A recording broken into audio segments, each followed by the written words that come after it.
know who Maharishi Mahesh Yogi is? Well, I can't say very much about him because I really haven't read too much about him. Do you know who Maharishi is? I've heard of him. I never met him. Not too much. what he's, What have you heard about him? Not too much. I mean, I really don't know too much about him. Do you know anything about transcendental meditation? A little bit. Have you ever heard of Maharishi Mahesh Yogi? Well, I like his music, but I don't really understand what he's talking about. Do you think the transcendental meditation would work? Well, I don't know that much about that either, so I don't know. is that all you want to know? I was only 10 at the time, and it was in the month of May, and my parents had just gone to some lectures, and they were always going to lectures about these different people, and they were always telling us about them at the dinner table, and oh, it was so interesting, but I never had a chance to meet them or anything. So this one time, my mother came home and she said, we're going to have a yogi come and stay with us for a few days. And being raised in a parochial school system, I had no idea what a yogi was. So immediately I asked her, what is a yogi? And she gave me this beautiful description of a person that lives out in the forest way a little bit. And, you know, it's sort of like a recluse.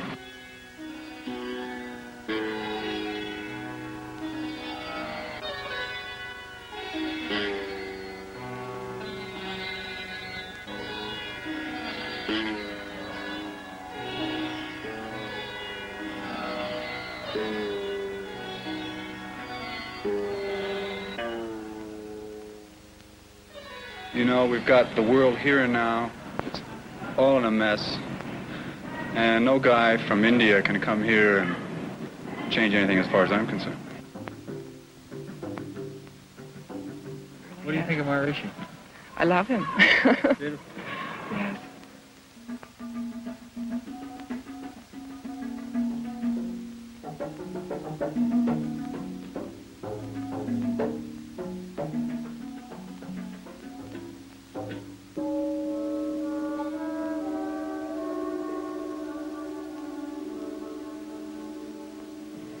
Transcendental meditation is the technique of action. Just like pulling the arrow back on the bow is a technique of throwing the arrow ahead with great force. Transcendental meditation, which is a very simple and natural method of bringing the mind deep within ourselves to the field of inner being, is a technique of making it highly energetic, intelligent, and full of happiness before putting it to action. Transcendental meditation is just the technique of action. Technique of action tells us how to do less and accomplish more. That's how the techniques are used. We do less and accomplish more. And for that, the way is that the actor, the doer, the mind should be brought in tune with the reservoir of energy and intelligence, and from there it should be put to the field of action.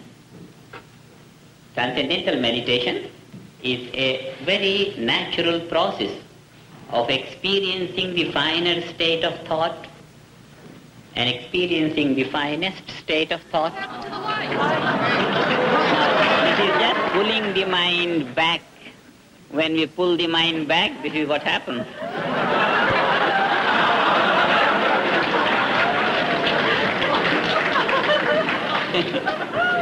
With transcendental meditation, thought force becomes great. And as you think, the surroundings begin to respond.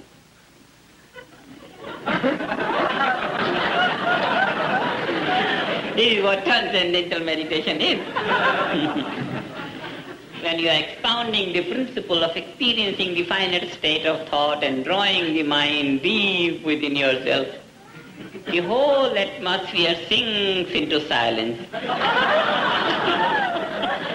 Even the electricity. Well, it's not ready for a benevolent fanatic, man. I mean, the guy's got too many ideas that are too far ahead of the time. We still got to get rid of war and the nuclear bomb and politics and all sorts of things. I mean, they could survive in a nice communal anarchy or something like this, but we're just not ready for him, you know? His ideas are beautiful, and they're something that, you know, everybody would like to have, but I don't think they could last forever. The world is just not ready for it. I don't think it's too material. It's based on materialism, and things change very rapidly in this time. Like used to be able to go down to Haight and meet the hippies, the real hippies, but nowadays there's nobody but a bunch of fanatics and fakes down it. He believes one should meditate. What should we meditate about? I think he just makes up ideas and stuff just to be popular, you know. But if what he does is true, you know, what he says he does is true, you know, it's a beautiful thing. It's too fake. There's always money behind something. Can you tell me what he believes? He can make people use, you know, their minds as deeply. If he can actually do this in truth, and that's a beautiful thing. As the mind experiences finer state of thought, the mind becomes less active. Less active means the activity is less, but the perception is sharper. Becoming less active does not mean becoming dull in the process of meditation. The mind becomes sharper. It experiences sharper fields of thought, much finer fields of thought. And experiencing the finer fields of thought, it does not consume more energy. But the thought in its finer state keeps on becoming more and more powerful. The power of thought keeps on increasing as the mind experiences finer state of thought. And when the mind experiences the finest state of thought, the power of thought is maximum. When the mind transcends the finest state of thought, the mind, conscious mind, becomes consciousness. And that is the field of life which is infinite energy, infinite intelligence, and bliss consciousness. These three things: energy, intelligence, and happiness. Maharishi first came to Los Angeles. His first lectures were given at the Masters Club in Hollywood. The first night that I attended, I think it was actually the first lecture that he gave, he asked of the audience if there was anyone who had a house that they might offer for him to give some lectures in and to possibly stay in. And at that point, a lady there by the name of Helen Olson stood up and offered her house. He was such a little man when he first came here in 1959. You wanted to protect him and mother him. I'm afraid we did a lot of that. Maharishi came to us in 1959, and we feel greatly privileged at the present time. Then we weren't quite sure. We didn't know what was going on or what was happening. It just sort of happened for us. And, remember, though, it was going to be 5 days. You could think in terms of 5 days, of course. If somebody said for 4 months, we would have run quick to the exit, but I'm glad we didn't. He was going to come to talk to a few of the people, and then he would be on his way, so we thought, and we were pretty busy for the summer anyway, and nobody was home, so we thought, well, why not let him use the house? He sent a committee over to see the house to see whether it was all right or not. And after the committee came, then he came with the committee, still holding up his approval to be sure that it was a place that he thought would be proper. After having seen it and made the decision, why, he did come. Oh, well, this is a lovely spot. You know, we've spent many, many hours here with Maharishi, and hundreds of people, and great times. He initiated right here, you know, this little house we built for him. He built it, I might say, himself. We started a little house there. He designed it so he could bring people out to initiate them. Oh, I don't know, it was just a lovely, lovely time. Just like to live it all over again. I just sort of fell in with him right then from the beginning, and I guess I've been in with him ever since. It's as if I was meeting someone I had known all my life. And I knocked on the door in the study where he usually stays, all during the day, I should say. And I had some geraniums in my hand again, and I went in and said, "Good morning." And he said, "Close the door." And so I closed the door, And about 15 minutes later, I walked out with my secret word of wisdom, as we call the child's word, or the child's mantra. And I had that child's mantra for such a long time, about 5 years, and it became the closest friend I've ever had. It's hard to explain. It became my prayers, it became the words to all the songs I sang, and it gave me a tie-in to the whole movement.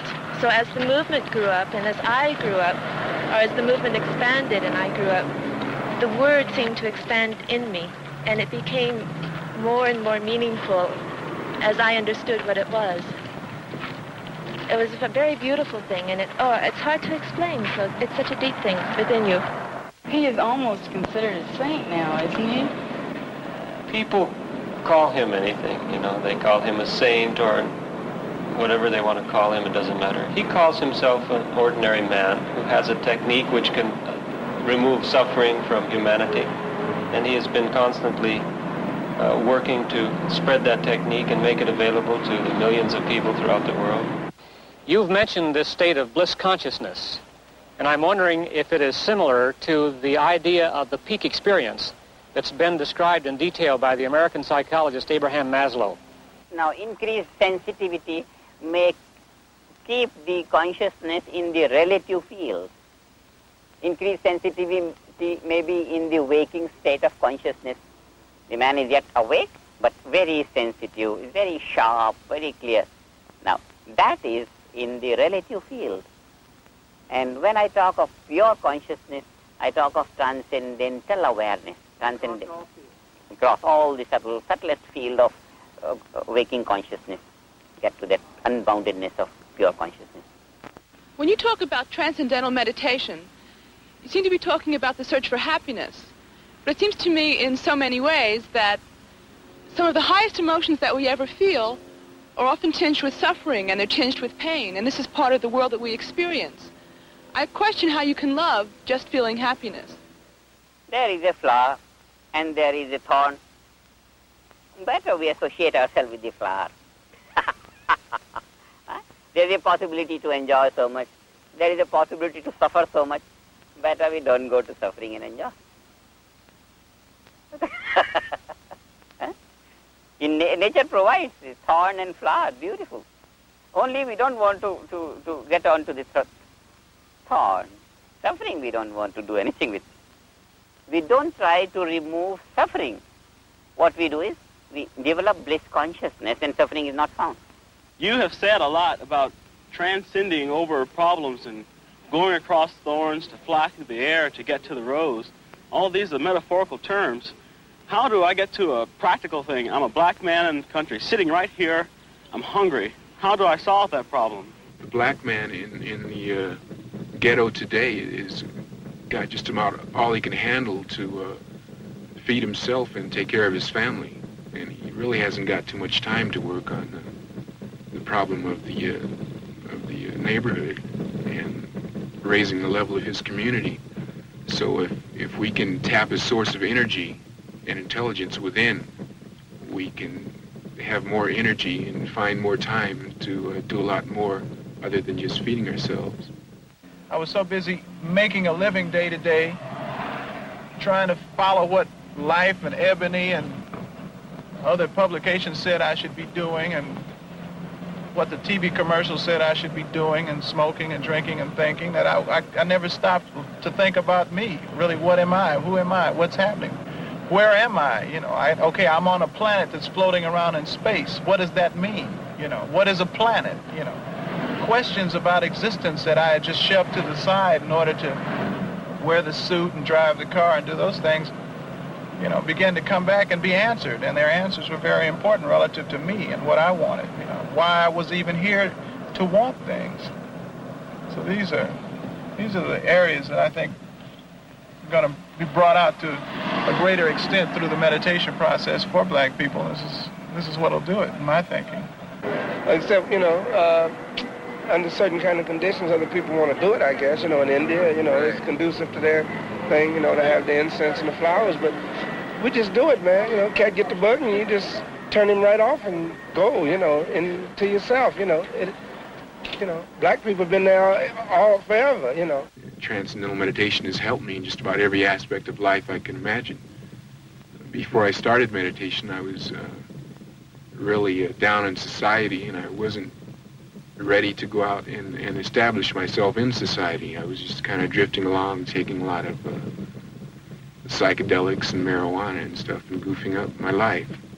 And now I found that life has got a purpose, and that I can help myself and help my fellow man to improve himself in society. Well, I can understand that, and I will even agree with the technique, except I say, Cap, you know, different strokes for different folks. Right, I can see it. And Stanley and I have been into different fields of meditation. You really went up and got I did the whole thing. I did the whole thing. I spent a month with him in Squaw Valley, and it's real. It's happening. I know it's real. There's no question about that. But I mean, what's the difference?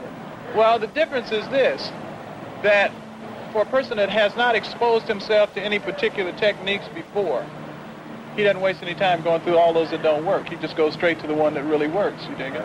For a person that's experienced some degree of elevation or some degree of expansion, either with drugs, you know, which is like a very temporary way, or with some other process, this is like 10 steps beyond all those. And you don't need anything else but yourself. This, you use yourself on yourself, you dig it? Right. And that's what we've been looking for. Well, that's what we've been. I've been at it all my life. But everybody, I don't know why everybody else is. Level, what you do. And then you live fulfillment, and then you have arisen above all the possibility of problems. That is a life in fulfillment. When one meditates, one grows in intelligence, grows in energy, grows in happiness, contentment, and then the problems seem to be so small. Problem is a problem only when we are not able to meet them. But with increased intelligence and increased energy, the problems are not so big. That's it. Problem of business. As long as a businessman is a small businessman, he finds so many problems. As he grows bigger and bigger, not much problem. So our inability, I would say, to use our own full potentiality is the basis of all problems and all suffering. And then because infinite happiness lies within, we take a dive inside and come out. And when we get this into a habit, morning and evening, then after some time we get that frame of mind which will not accept any torture or suffering. First of all, when whites are meditating, they stop being the perpetrators of the violence that black people experience. And when black people start meditating, they begin to pursue other aims other than just defending themselves against the attacks of white people. They begin to see that there are other constructive ways of living that take them to places that white people can't touch them. They begin to express their own creativity, their own beauty, their own understanding of existence. Now, before, there's been a lot of things that were proposed to bring peace to the world that were just to take the attention off the immediate problem and let things be smoothed over with a little money spread around. Finally, is there something that works on the individual to take him to a higher state of existence? Once you begin to express your true self, you don't experience the deprivation that other people try to inflict on you. He himself cannot remove suffering, but someone who practices transcendental meditation can remove suffering from their own lives. Nobody can remove suffering from somebody else. No man can evolve another man. Each individual has to evolve for himself.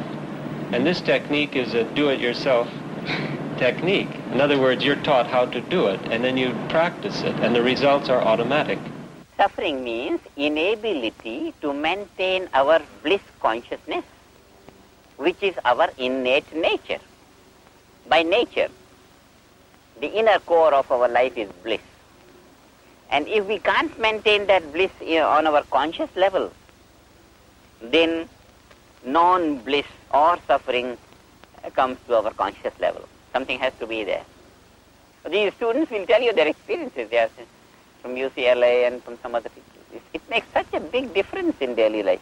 I've gained a great deal of confidence. I felt I could concentrate a lot better in my studies. And I feel a much greater awareness and a much greater happiness in my life is reflected, and it's reflected in my relations with other people. Very, very positive results, and they're unquestionable. I was as skeptical as I could be when I started. I thought, how could this thing be possible? It sounds too good. But the only way that you can test it for yourself is by the experience of it. No matter what intellectual idea you have of it in the beginning, it doesn't make any difference. When you try it, then you can say, fine, it works or it doesn't work. It doesn't require any belief or any creating any mood or anything. It's just practical, scientific thing. You do it, and then see if the results are there. And then you can say whether it's good or not. It works. Are you a meditator? Yes, I am. My children have walking mantras, and this is helping them in their schoolwork also. Arithmetic was a great problem for my older daughter, and she now says a word before she goes into class. Her grades have come up, and her stomach doesn't hurt in math anymore. So I would say generally the entire family. What do you think of Maharishi? Profound man. As the individual goes into life down through the archives of time, he does become lost in the aspect of life itself without realizing self. And what transcendental meditation does is puts him back into touch with himself, into realization of his own true potential. No, I've seen a little bit of him on TV, and I have quite a few friends that have turned on to like Baba and things like this. And I mean, he's so publicized, and he seems so commercial. As Maharishi points out, humanity basically is swimming around on the surface of the pond of life with absolutely no awareness of the depth of the pond. Are you a meditator? No, I couldn't call myself that at all, man. Have you ever thought about meditating? Yeah, I've talked to a few people about it, and you can get so strung out on it, and it really, there's so much more that you can look at, I think, other than meditation. What Maharishi's really bringing is the way back into the light. As he says, I bring the light. Because down through the ages, man has been seeking the answer to darkness in darkness. And the answer does not lie in darkness. The answer lies in projecting light. I like to live my life without any type of directives, just flow with the current rather than trying to swim upstream. See, the very purpose of culture is to protect a man from the onslaughts of all resistances and allow him to progress in freedom and grow and find fulfillment. It's the purpose of every culture. So, the culture, whatever it is today, very much distorted. Whatever has been the first culture of man, ancient, must have been complete. Because that we find in the scriptures of all religions. Find the light of God within the man is great. He's born with the light of God, and therefore he should not live it. So when I said the ancient culture will be revived, I meant the real way of life and living which would enable a man to live in integration, which is man's birthright. To live in a state of integration, in the fullness of inner spiritual and outer material values. This is man's birthright.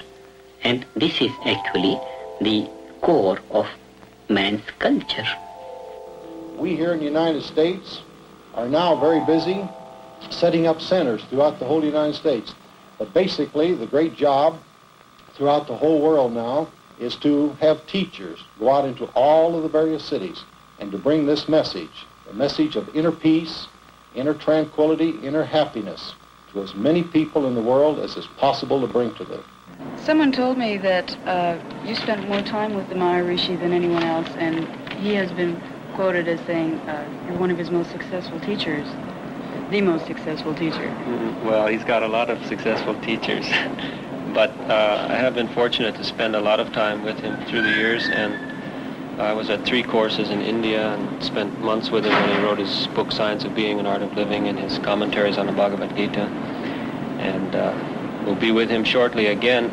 He's called me to India to help in the lecturing at universities and colleges. There's a tremendous response there now. Thousands of students there are starting meditation. And then when I was 15, Maharishi came up, that was in 1964, he came up to Lake Tahoe, and he was writing on the Bhagavad Gita at that time. And I was allowed to come up for 10 days. I was a sophomore in high school. And that was the most memorable occasion because it was so beautiful. We'd go out on the shores of the lake, and we'd sit out there. There were about 8 of us then, and we'd have blankets on us and everything because it was a little cold. It was November, and he'd sit there dictating, and my mother was taking it down, and as it got darker and darker, we'd get a candle, and we'd put sort of a glass bulb over it or something like that, a lantern type effect, and we'd sit riding by the moonlight, and the Milky Way would be out, and Maharishi would tell us that when the Gita was first written, it was just like this, that they were out on the shores of the Ganges, and the feeling and the surroundings were so beautiful, very memorable time for me.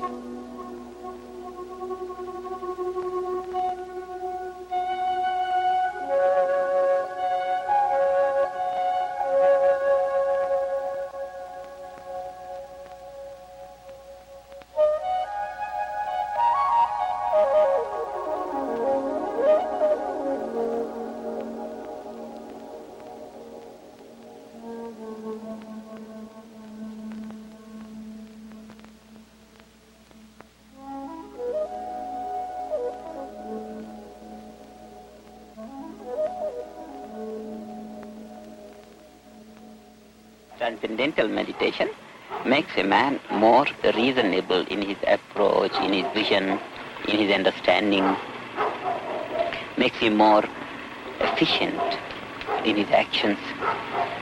In this generation, the mind is much more mature than before.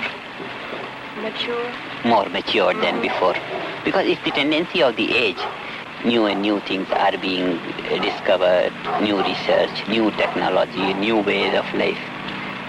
It is this age which has instilled the desire to know more, the desire to be more, the desire to come out of suffering. Suffering has been in life for long. But then the youth now wants a way out of suffering, wants to live life in bliss consciousness. This is the fulfillment of the need of the youth. You center it upon the youth, transcendental meditation. No, but on all ages, doesn't matter. But you wish to get straight to the youth. Because they are the hope for the coming world. You know, it was not very far from here in Sequoia National Park in 1959 that Maharishi held his first international convention. There was a group of about maybe 40 people. Some engineers and some 2-3 scientists from Los Angeles came. All the people were meditators and they had no doubt about the efficacy of this. And when I said the aim of the movement is to spiritually regenerate the whole world, give meditation to all the people, some engineer immediately took out a paper and started to find out what is the population of the world and how long it will take, and with their figures they came out say it's impossible. Better not waste time in dreams. They asked me how you plan this thing. The aim is all right, but how you are going to accomplish it? I said, I'll multiply myself manifold.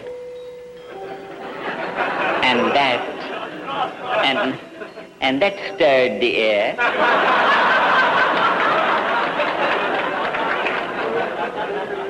So I explained to them. I said, a boy of 5 years of age, he goes to school the first day, and the teachers tell him, A, this is A, this is A, this is A, and this is B, and this is B. He comes home, and his younger sister or younger brother, whom he loves most, he takes him to a corner, come on. I will tell you, this is A. First day he had been to class, and he has known A and B. Just a child, he doesn't know. But what he learns, he becomes a teacher to teach. Now, the possibility was established that it is possible to multiply the teacher. Now the question arose, where you will teach? I said, I'll teach anywhere where I get people to learn. Some people started to whisper, oh, India is the home of spirituality, and after all, this philosophy comes from India. Why not the training centers should be somewhere in India? And where in India? Let it be in the Himalayas. Charlie said, now tell me, one man is trained in India and other man is trained here. The people will certainly ask him where you have been trained. The man will say, I've been trained in the Himalayas in India. Another man will say, I was trained in downtown Los Angeles.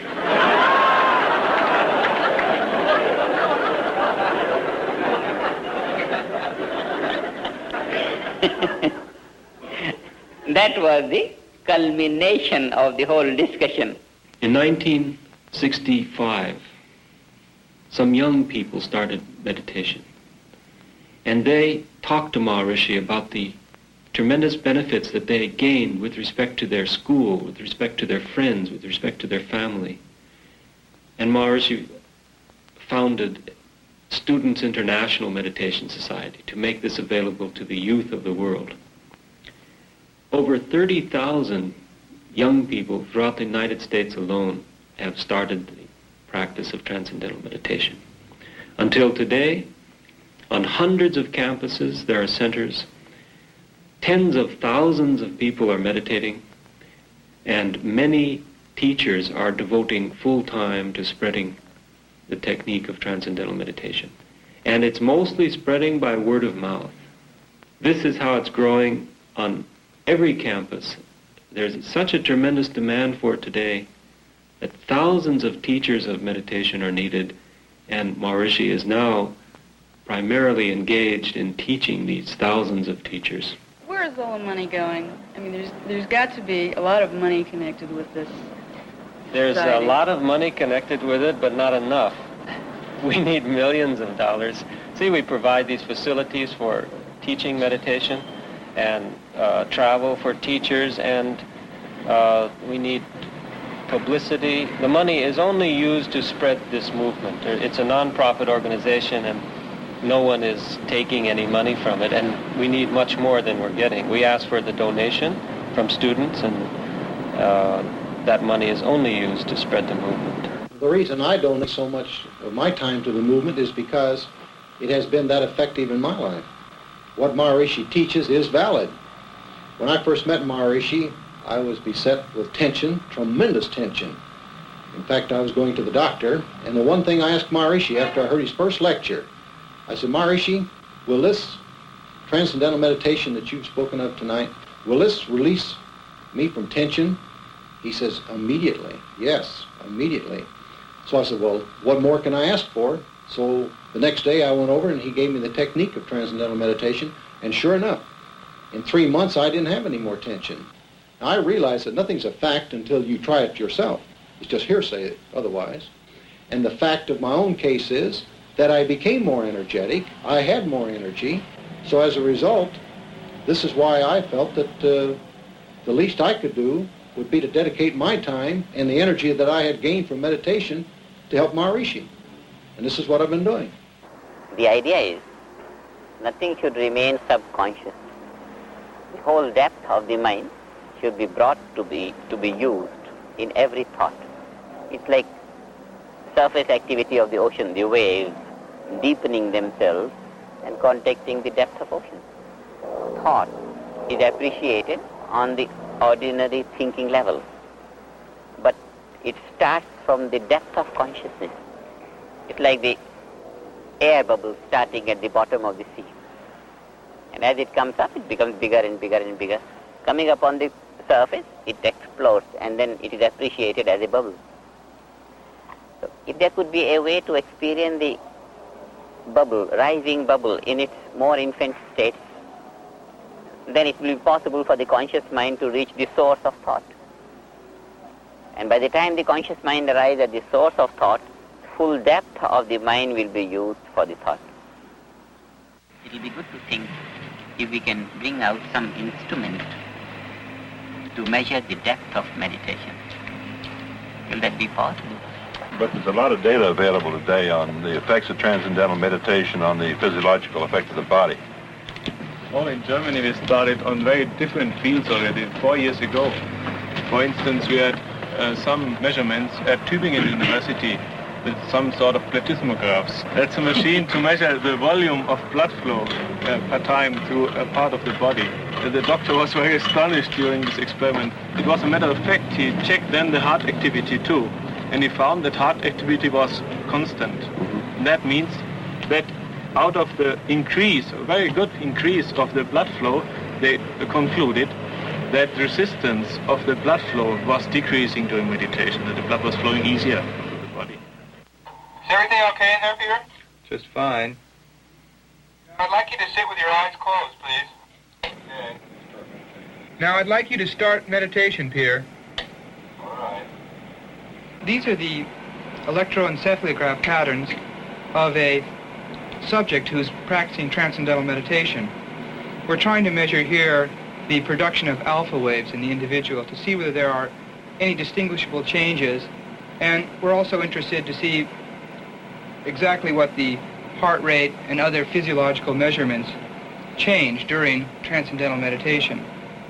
In this particular experiment, we're running electrodes off his head and we're measuring him here by the electroencephalograph.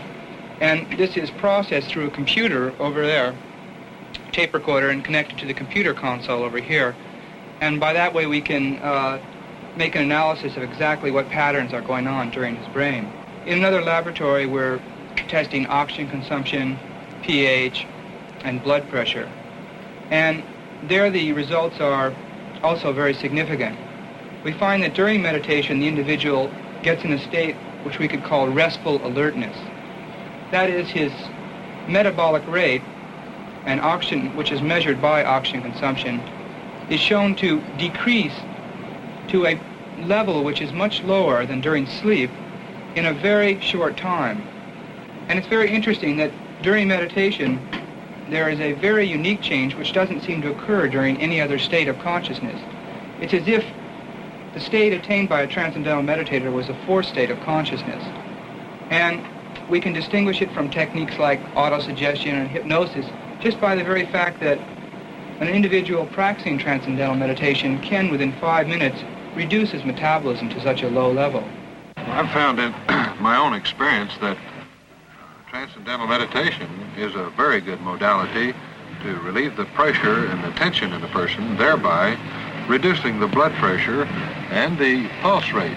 More normal pulse rate, more normal blood pressure. And this I have found in my own particular case, whereas nothing else ever did help the situation like meditation has. And I've only been meditating a little over 3.5 months. As a doctor, you would know more. Yes, in my case, it's been very remarkable. There are other researchers, too, in the United States and in Germany, some at Harvard, at Stanford, who are conducting similar research and finding the same results. So we are interested in collaborating to show that these results might have practical value. Recently, in contacting one researcher, when he heard about these changes in oxygen consumption, he was very interested in its application to space travel. And they're having a seminar on how to improve the quality of living in space. And they've invited me to present my paper there and bring out how meditation might really be just the answer for the space program in terms of oxygen consumption, in terms of stress situations, psychological factors, and things like this. Isn't this kind of a mystical religion? No, it's not mystical and it's not a religion. It's a scientific technique. Nothing is left to mysticism. Mysticism means some mystery, something unknown, and we leave nothing to chance here. Mystical is something which appears to be something, but we don't know from where it comes. Transcendental meditation provides a way of inquiry, systematic inquiry and experience of the finer regions of life. So the whole process we call it scientific, because at every step there is an experience. I'm only advocating art of living which belongs to life. A man devoid of the value of life can only falter on the level of living. So to know life, one has to know the outer sphere of life and inner sphere of life, and then make the inner and outer spheres a living reality. Then he lives fullness of life. When he lives fullness of life, then living is perfect. Last summer, I was in Los Angeles, and Dr. Stewart, who is developing a brain, he took me to his laboratory and showed me how he is growing the cells and all that. Very interesting. And then he said, when he heard that I was going in silence from next year, he said, why can't we put a satellite and you relay your message twice a day or once a day, and it keeps on relaying it all throughout the world.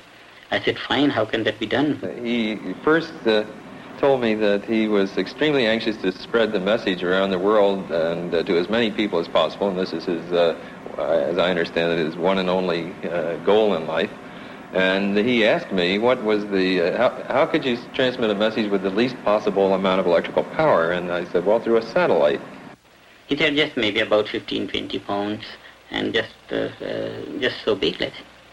I certainly wish there was some way to have a talking satellite, the star of man or the voice of man or something coming. I think it would be the best satellite we could have. Some students in Caltech, who are supposed to be very, very, very creative students in the field of engineering, they want to talk to me. They heard about it, and they want to go ahead with that. And Dr. Stewart is very, very keen to guide them. So there's not too much problem in making a satellite. Problem is, how do you get it up there? And maybe we'll find an astronaut, put one in his hip pocket, and put it out of the window when they get up there in orbit. So there should be some way. I hope someone finds a way. I've been thinking about it ever since we got into that conversation and seeing if I can't find a way to do that. And if I find a way, I'll surely come to the Maharishi for suggestions as to what to say. That's really a responsibility. Just think, if you could talk to everybody on Earth for 5 minutes twice a day, what would you say? Life everywhere is full of tension, stress and strain.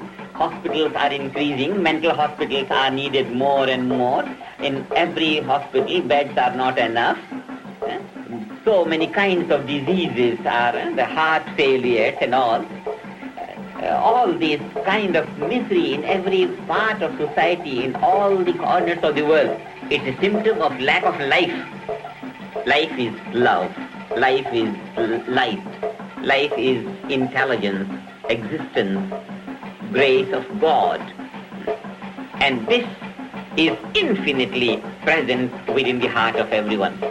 A man, as a man, has that infinite light of God, and it is within his reach to project his inner light in every field of his life, whether he is walking or he is sitting or he is talking to someone, just by taking his awareness to the inner region of being. This is what transcendental meditation is.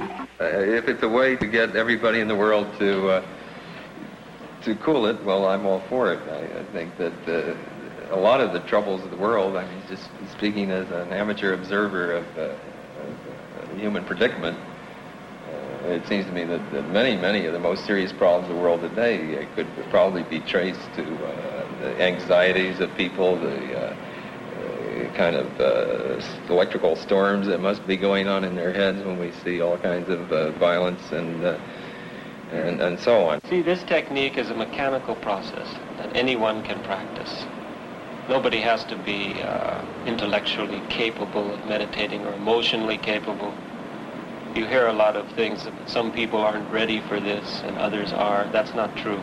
Everybody's ready. Everybody's ready. It's for any man. Any man wants to enjoy more. His message is just as effective in one country as it is in another, because all Maharishi is dealing with is the human being. He's dealing with humanity, and he has to deal with humanity at the level that he finds the individual. A mark of a true master is one who brings the message, who gives the teaching at that level. Once a teacher begins to be a little bit, I have given peace to 1,000 people here. Once the I comes up on this level, the effectiveness of teaching gets lost. Every teacher held his teacher on the highest esteem, gave out the wisdom in his name, that's all. That is the reason we have the tradition of teaching transcendental meditation in the name of Gurudev. His full name was His Divinity Swami Brahmanand Saraswati Maharaj.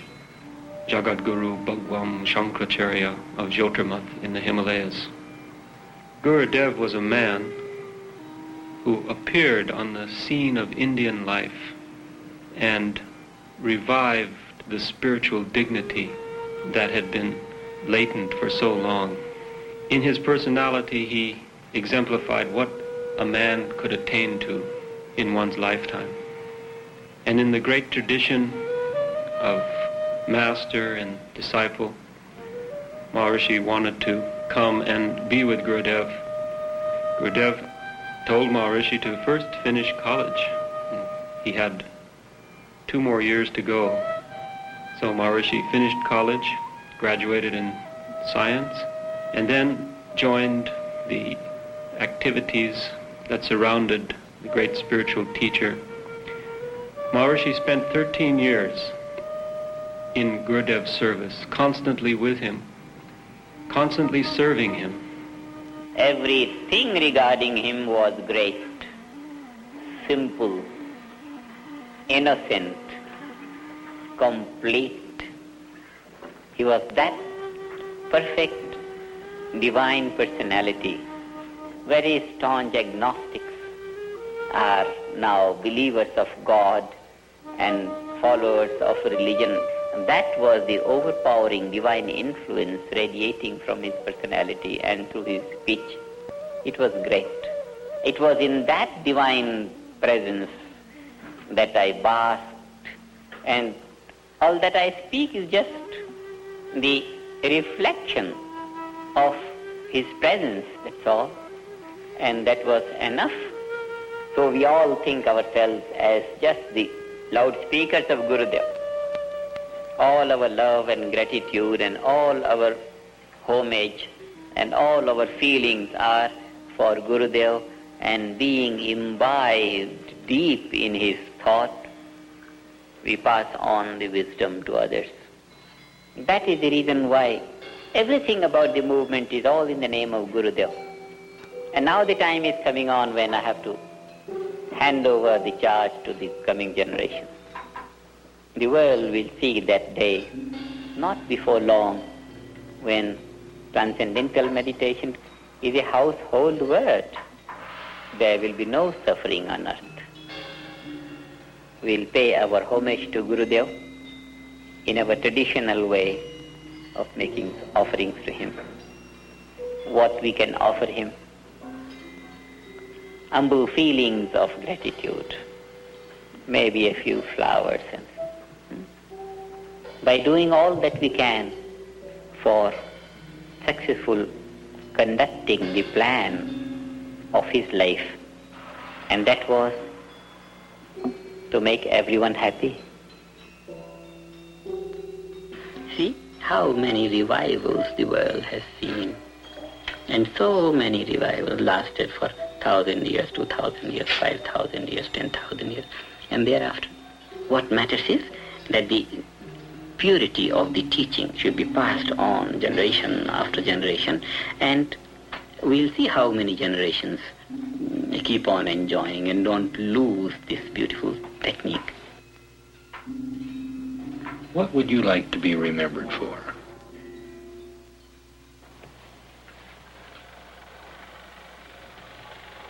Nothing. What do you mean by nothing? I don't have any desire to be remembered. You're going to be remembered. That is up to those who will remember me.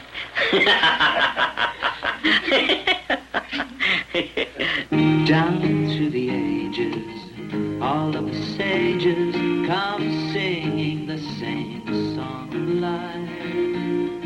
The past has been singing, the future will be bringing the waves of the same song of life.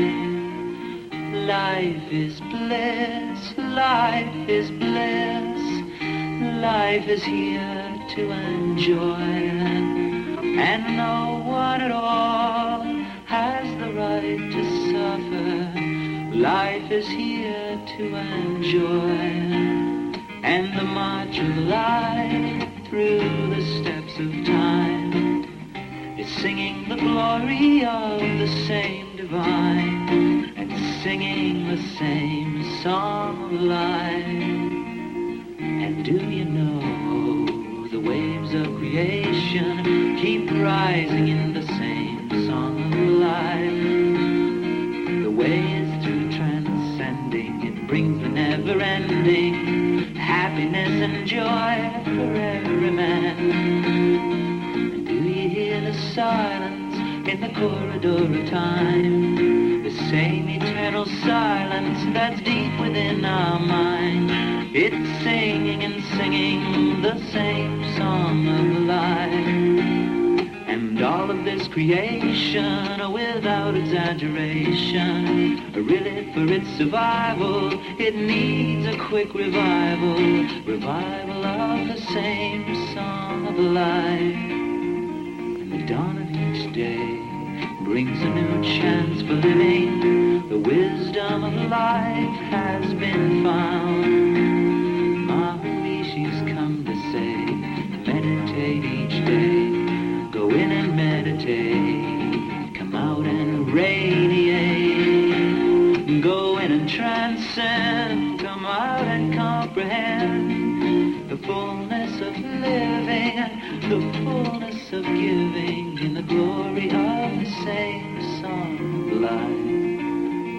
And life is bliss, life is bliss, life is here to enjoy. And no one at all has the right to suffer. Life is here to enjoy. And no one at all has the right to suffer. Life is here to enjoy.